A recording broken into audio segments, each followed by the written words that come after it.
Paano daw mag-move on? Una, delete mo lahat ng pictures, pero may backup ka sa Google Drive para just in case magkabalikan kayo. Number 2, unfriend mo siya.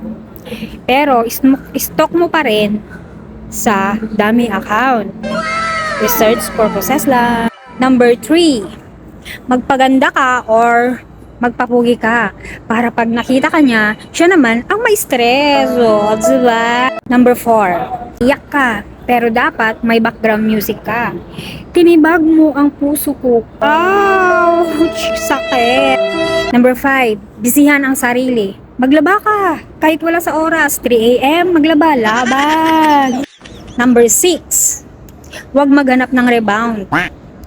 Maghanap ka ng kambing para kahit sino, may malalapitan ka pag malungkot ka.